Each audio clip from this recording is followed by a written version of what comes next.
Hey everyone, welcome to a new video. In today's video, I'm going to be breaking down how I created this really simple but good looking t-shirt design.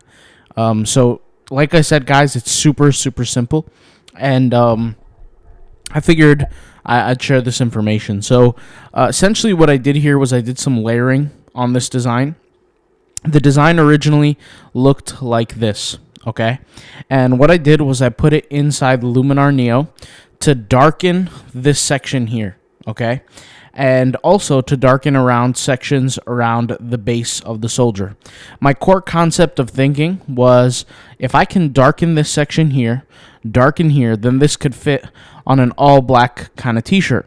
And for my personal print-on-demand store on my website, I have the ability to create all over print shirts. So this would actually work out really nice. In fact, I'm thinking somewhere around the collar could be like maybe here, and then the shoulder area could be here, the sleeves, etc. And then same thing around this area. So if I darken this, turn it black or close to black, and then add some black shadowing to the base here, I can fit this in a t-shirt really well. And what I like to do is I like to sometimes mix the elements of images and text together to create my composition. So what I did was I went over here into Canva and I added the image, right? And so the image looks like this, okay? And then what I did is I added my text. So as you could see, the base, or the part of the image right here around this section, right here, the base, is dark enough. And I moved the image all the way to the right hand side and I duplicated it. And that's why I have two soldiers here. The second soldier, the one at the top here, I removed the background with the built-in Canva background remover. And the reason why I did that is because without the cross, I felt that the image was just a little bit bare and it needed a little more to it, basically, put it that way. So what I did was I searched my database for crosses, and as you guys know, I have Fantasy Labs, so I'll just put a link up here right now, fantasylabs.com. That's labs with a Z, and basically it's a members area for a ton of graphics, and one of the graphics inside was this cross. And what I did was I took it, removed the background in Canva's background remover as well, and placed it in this section of the soldier. And mind you, this is an image, right? So this whole section right here, this whole image is still an image. It has a black background to it. So instead of having the hassle of removing that section of the background, I just simply duplicated the image and moved this soldier in front of the actual image, making sure that it fits exactly where the other soldier was, which you could see here, it fits pretty perfectly, right? And then after that, placing the cross behind the first soldier at the top, but in front of the soldier in the back that also has the back parts of the image. And now you could see it's a full-on composition. If I wanted to, I can make just this image slightly smaller, right? Something like that. And that will wrap the bottom of the image, and it will give more room for the cross. But at the end of the day, this is a super simple example of an image. Whenever you guys want to try doing some sort of layering without kind of removing the background of the bottom layer, all you have to do is duplicate it, bring the image to the front that you want to be present, and then sandwich the element that you want in between both of them. And that's exactly what I did here, as you guys could see. So it's really not that difficult. And the reason why I felt like it was necessary to add the cross, because the whole quote or text of the image is, "I stand for the flag and kneel for the cross." Now, I could improve some of the spacing between the text.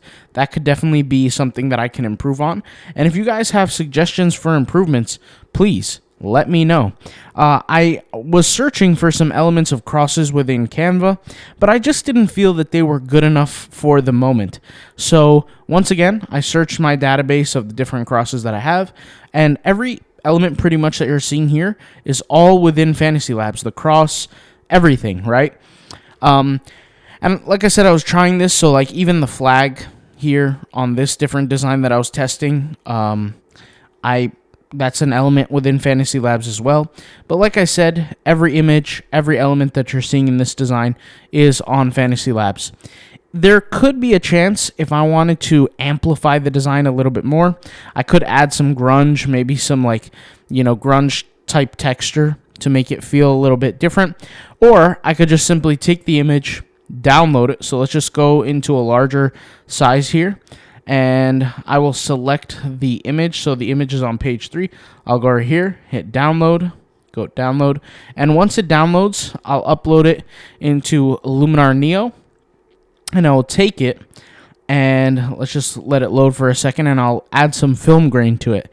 And I'll kind of show you what film grain does. It does change the appearance slightly of the image, and it does make it it has a texture to it, basically, pretty much. It has a texture, which is relatively interesting, and some of you guys might like that.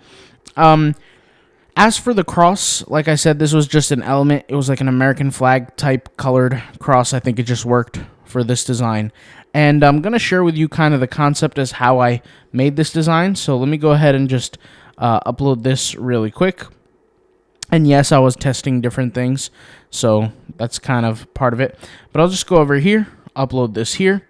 Okay, so this is the actual design. Give it a second because it is a large image. I'll go over here to edit, okay? And I will go over here, down here to film grain. There it is. And what I'm going to do is increase the amount of film grain. And very closely, you can see the effect on the actual image. So, for example, if we look at the word Neil here, you could see these little, they almost look like sparkles. They're not sparkles. Just when I zoom in, they look like sparkles, but it's grain. It's grainy. And that kind of texture follows throughout the rest of the image entirely. So if we look at the American flag, if I decrease the amount of film grain, that's how the image normally looks.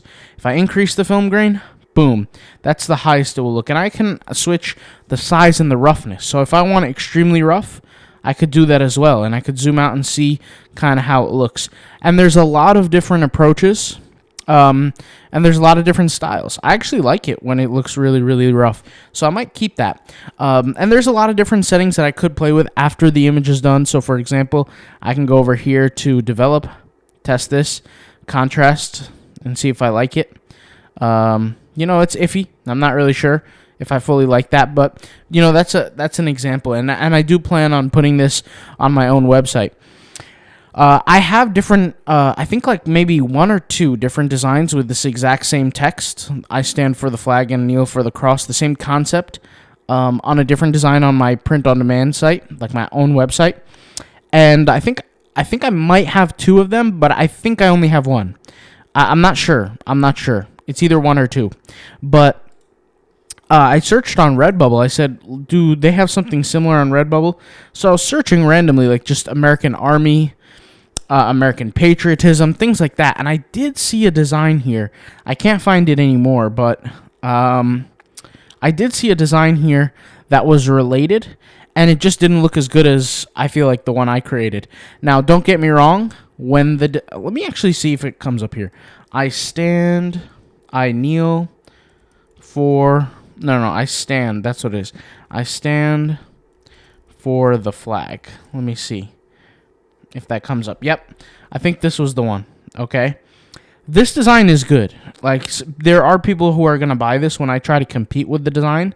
There are people who would buy this over mine, but I think I hold some good competition, in terms of design style for the new customers who want to see like my design versus the competition. I'm not saying mine is better. I just think it's different. It's a different style, and if I was to compete for this keyword, I think I would do pretty well and acquire some sales over time. This is not the most populated, niche by any means. And the word flag, from what I could see here, based on the market, the word flag kind of leaves it open to interpretation. I mean, it depends what flag you're talking about.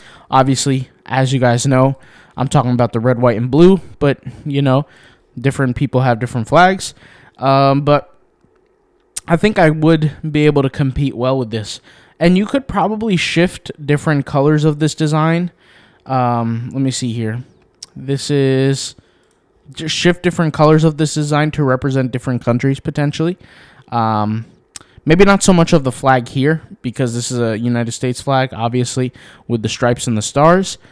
But, you know, different concept. But stand for the flag and kneel for the cross. You know, this is my kind of design. So I'm going to do a lot more videos like this where I share with you guys certain styles of designs and things like that, as I promised. And that's probably why you're subscribed to this channel. So hopefully you guys enjoyed this video. If you have any questions or things you want to see in the future, please let me know. This is relatively a brand new channel, and there's not much content on here, and I want to put a lot more. So it's just a matter of being consistent. It's just a matter of doing it, all right? I'll talk to you guys later. Thank you guys for watching. Have a great night, a great day whenever you're watching this, and I'll see you soon, all right? Peace out. Bye.